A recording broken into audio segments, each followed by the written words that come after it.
Programme में दोबारा खुश आमदीद। 1/9 नंबर दिए हैं खुर्रम दस्तगीर साहब ने, काफ़ी स्ट्रिक्ट मार्किंग की है। अगर यही मार्किंग, यही स्टैंडर्ड आपकी पंजाब की हुकूमत के बारे में हम अप्लाई करें तो वहाँ भी अगवा बराए तावान हो रहे हैं, अमन अमान का मसला है, लोगों पे घरों में डाके पड़ रहे हैं, सड़कों पे लुट रहे हैं लोग। डेंगी शायद अल्लाह ना करे, लेकिन लगता है कि फिर उसका सर उठा रहा है। आपने इक्तिसादी बदहाली की बात की, पंजाब की हुकूमत बहुत ज़्यादा ओवरड्राफ्ट ले चुकी है, तो मसाइल तो दोनों तरफ, जो गवर्नेंस के मसाइल तो दोनों तरफ एक ही तरह।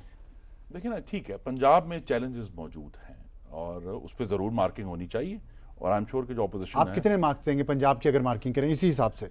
इस हिसाब से अगर हम इस पहले तो उसकी लिस्ट अलग है। देखिए ना, वहाँ तो है, सेहत का इशू है, वहाँ तालीम का इशू है, वहाँ लॉ एंड ऑर्डर का जिसका आपने जिक्र किया उसका इशू है, वहाँ जो है दूसरे मामलात जो इन तमाम चीज़ों से रिलेटेड हैं, आप नए गए हैं 18वीं तरमीम में, उनका इशू है। लेकिन देखिए ना, पंजाब में जब हम इन चैलेंजेस के बावजूद, लॉ एंड ऑर्डर के चैलेंज, पंजाब में अल्लाह के करम से उस करप्शन है लोअर लेवल पे, इसमें कोई शक नहीं। लेकिन जब सर्वेज हुए हैं तो पंजाब को सबसे कम करप्ट करा दिया कि यहाँ कम से कम जो है एफर्ट जरूर हो रही है करप्शन को कर्टेल करने की। वहाँ जो है अवाम का पैसा जेबों में जाने की बजाय वो अवाम के ऊपर खर्च होता हुआ नजर आ रहा है। उसके ऊपर लोगों को इतराज है। वालों से पूछे तो वो बताएंगे ना कि जेबों में जा रहा है। आप आई थिंक उसकी सबसे बड़ी मिसाल ये है कि पंजाब हुकूमत का कोई भी एक्शन इदारों की तबाही तक नहीं पहुंचा। वहां इदारों की तबाही नहीं हुई, वहां इदारे नए कायम हुए हैं। जहां कमियां थी उनकी जगह नए इदारे कायम किए। मसलन लॉ एंड ऑर्डर की आप बात करें, वहां एक बहुत बड़ी कमी थी फोरेंसिक साइंस लैब की, वो फोरेंसिक साइंस लैब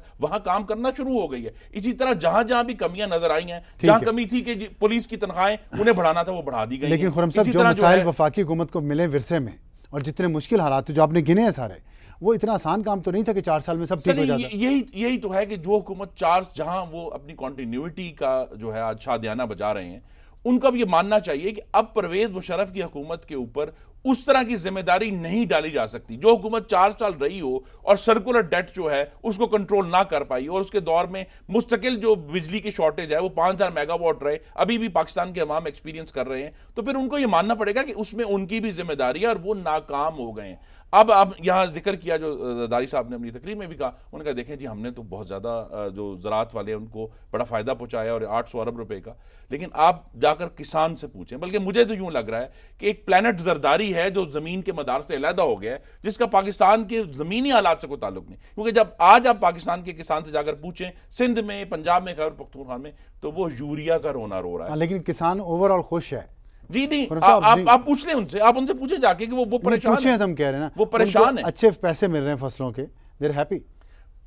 अगर उनको अच्छे पैसे मिल रहे हैं, उसकी एक फ्लिप साइड भी है, ठीक है, कि पाकिस्तान में अगर गजा शेल्फ पर मौजूद है, लेकिन पाकिस्तान में रहने वालों की जो सकत थी, उनकी जेब में उनकी जो रुपए की सकत थी, उस गजा तक पहुंचने में वो अब आधी से भी कम रह गए। इस किस्म की अनप्रेसिडेंटेड फूड इन्फ्लेशन। आखिरी सवाल, क्या मिसिंग था सदर साहब की तकरीर में? आप समझते हैं कि ये चीज़, ये 1, 2, 3 पॉइंट्स जरूर होने चाहिए थे?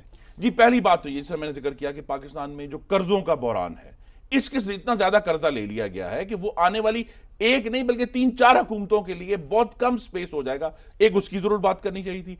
दूसरा, उन्हें पाकिस्तान में जो डिफेंस और फॉरेन पॉलिसी के इश्यूज थे, अब अगर वो कमांडर इन चीफ हैं तो फिर उन्हें एबटाबाद और सलाला और मेहरान बेस इंसिडेंट की कुछ जिम्मेदारी कबूल करनी पड़ेगी। उनको ये कहना पड़ेगा कि इतने सीरियस इश्यूज हुए हैं, हम इससे डील कर रहे हैं। अब फॉरेन पॉलिसी में मुस्तकिल डिजास्टर है, कश्मीर के मामले में मुस्तकिल वो बैक पे जा रहे हैं। और पाकिस्तान के अवाम को देखें, जब आज वो जो प्लानट जरदारी का तो अलग व्यू है, लेकिन जो पाकिस्तान में रहता है उसको फिक्र है कि अगर पाकिस्तान में जो नई सरमायाकारी नहीं हो रही बिजली और गैस ना होने की वजह से, तो फिर मेरे बच्चे को नौकरी कैसे मिलेगी। ठीक है, उसको ये फिक्र है कि मेरी बिजली का बिल 3 गुना हो गया है, लेकिन मुझे बिजली नहीं मिल रही, मेरे गैस का बिल 2 गुना हो गया है, मुझे गैस नहीं मिल रही। और मेरी आमदनी में इजाफा होने की बजाय मैं जो कहा ना कि जी गंदम मौजूद है, आटा मौजूद है, लेकिन वो आटे का वो शख्स जो पहले 20 किलो का आटा का थैला खरीदा था, आज वो मजबूर हो गया कि वो परचून में जाके 1 या 2 किलो आटा खरीदा, उसकी वो सकत नहीं। तो वो जब बैठ के देखते हैं इस हुकूमत के बारे में, तो इनकी जो मुआशी मिसमैनेजमेंट है और पाकिस्तान की फॉरेन पॉलिसी को मैनेज करने में, जिसका ताल्लुक भी हमारी मुशत से, वो मुकम्मल नाकामी नजर आ रहा है। और खारजा पॉलिसी पर आपको एतराज़ात हैं कि सदर आसफ अली जरदारी साहब ने उन सुलगते हुए मसाइल का जिक्र नहीं किया जिस पे पूरी कौम जवाब लेना चाहती थी, जिस पे मेमो गेट है, मेहरान गेट है, और पाकिस्तान के अमेरिका के साथ ताल्लुकात हैं। पार्लियामेंट ने एक सिफारिशात मुरतब की हैं जिस पर हम कल बात करेंगे, लेकिन उसके बारे में भी कुछ नहीं कहा गया कि नेटो के साथ, अमेरिका के साथ हमारे आइंदा के ताल्लुकात कैसे होंगे, किस तरह के होंगे।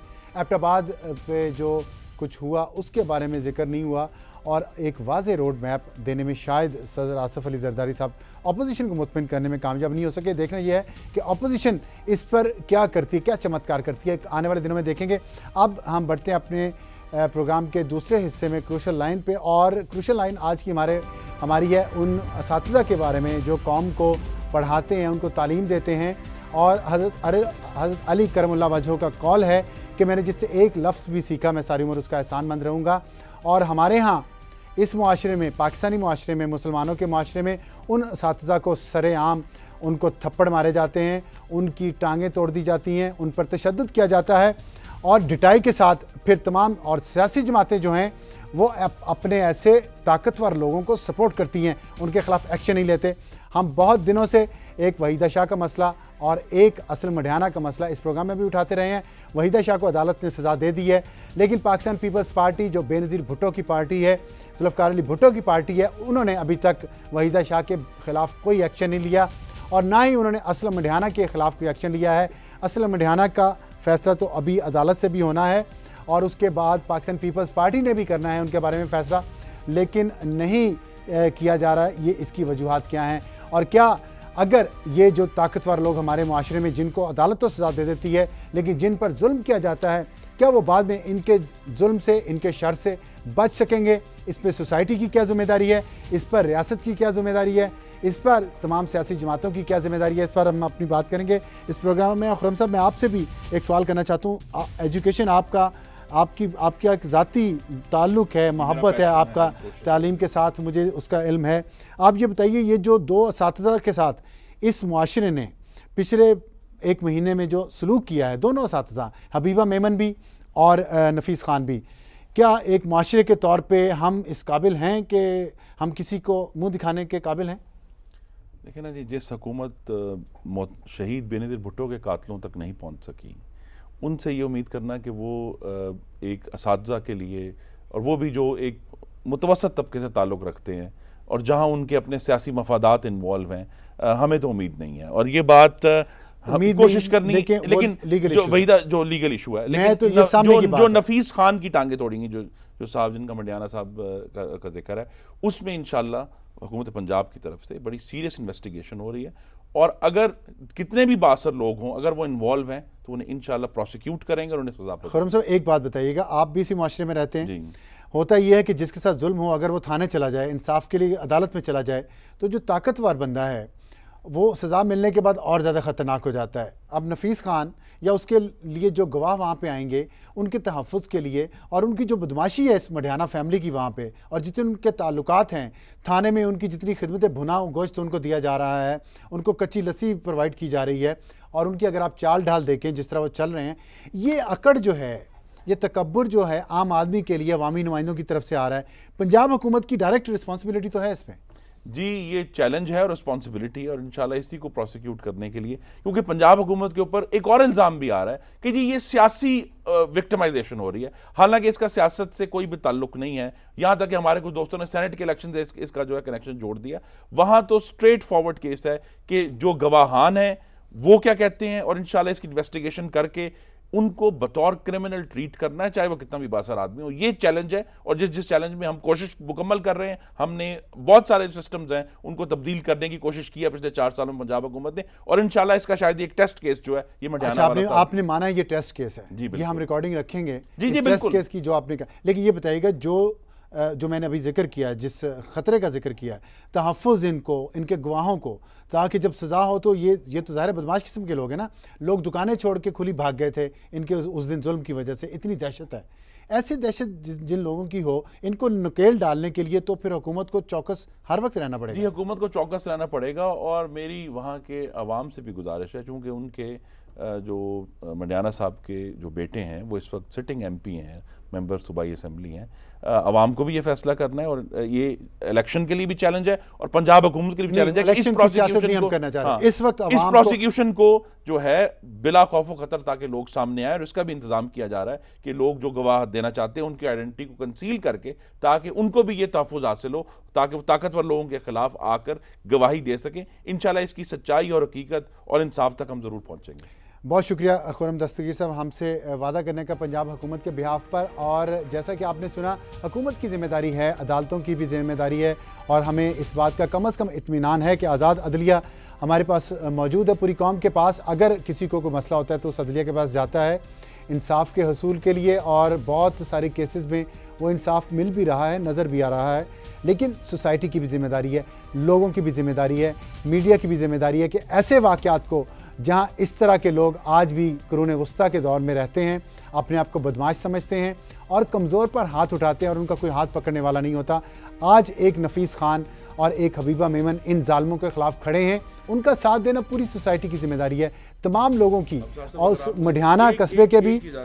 और मैं बात पूरी कर लूँ, सिर्फ आज़म तज़हीक कर रहे हों अदलिया की, वहाँ ये एक्सपेक्ट करना कि कोई एक MPA या कोई भी बासर शख्स जो किसी वहाँ रहता है, उसको क्या मैसेज जा रहा है कि आप दोनों चीजें मिक्स नहीं की जा सकती, दोनों मिक्स नहीं किया जा सकता। जो तो जिम्मेदारी है ना जी, देखिए पंजाब हुकूमत की जिम्मेदारी है इन्वेस्टिगेशन एंड प्रोसिक्यूशन, वो हम करेंगे। मैं तो तहफ़्फ़ुज़ देना नहीं, मज़लूम को तहफ़्फ़ुज़ देना भी आपकी जिम्मेदारी का हिस्सा है, उस प्रोसिक्यूशन का हिस्सा है कि हमें वो जो तमाम गवाहान है उन्हें तहफ़्फ़ुज़ देना है, उनकी आइडेंटिटी को कंसील करना है ताकि वो बिला खौफ और इसके बाद वो उस इलाके में इज्जत के साथ रह सकें, ये भी आपकी जिम्मेदारी। जी बिल्कुल बिल्कुल, पंजाब हुकूमत हमारी बिल्कुल जिम्मेदारी, ये तो फंडामेंटल जो हुकूमत के फ़राइज़ उसमें शामिल है, और इंशाल्लाह अपने फ़राइज़ से ज़रूर ओहदा बरा होंगे इंशाल्लाह। जी बहुत शुक्रिया। और खुर्रम साहब ने वादा किया है पंजाब हुकूमत के बिहाफ पर कि उन गवाहान को, उन लोगों को जो इस जुल्म के ख़िलाफ़ अदालत में जाएंगे, तहफ़्फ़ुज़ दिया जाएगा। लेकिन बार बार मेरी फिर ये अपील है सिविल सोसाइटी से भी, मीडिया से भी, कि इस वाक़े पर नज़र रखनी चाहिए, और इस तरह के जितने भी वाक़यात पूरे मुल्क में होते हैं, इंसानी हकूक़ की खिलाफ वर्जियाँ होती हैं, ताकतवर अपनी दहशत से लोगों की ना सिर्फ राय पर असरअंदाज होते हैं बल्कि उनकी ज़िंदगियों पर भी असरअंदाज होते हैं। इसका सिलसिला रुकना चाहिए, हमें रोकना चाहिए। अगर हम एक जर्नैल को, डिक्टेटर को चैलेंज कर सकते हैं, तो इस तरह के छोटे छोटे डिक्टेटर जो पाकिस्तान के तमाम शहरों में, तमाम कस्बों में बैठे हैं, उनको रोकना, उनका हाथ पकड़ना हर पाकिस्तानी की जिम्मेदारी है। इस पर ज़रूर बात करनी चाहिए, इस पर ज़रूर अपना जो हिस्सा है वो डालना चाहिए। इसके साथ हमारा ये जो है ये प्रोग्राम का हिस्सा भी ख़त्म होता है। हम आखिरी हिस्से में आएंगे, छोटा सा ब्रेक लेंगे, ब्रेक के बाद आएंगे ट्वीट लाइन पर और आपको बताएंगे कि पाकिस्तान में जो ट्विटर है ये कितना एक अच्छा और आसान ज़रिया बन चुका है अवामी नुमाइंदों के कान खोलने का। इनके कान खोलें, इनको पैगामात भेजें, इनके सिस्टम पर, इनके टेलीफोन पर अपने मसाइल से इन्हें आगाह करें, अपने मुतालबात से इन्हें आगाह करें, और हम आपको बताएंगे कि इसको कैसे इस्तेमाल करना है और इसमें कौन कौन से आपके सियासी लीडर जो हैं उनको आप पैगामात भिजवा सकते हैं और अपने मुतालबात उनके कानों तक पहुंचा सकते हैं। एक छोटे से ब्रेक के बाद।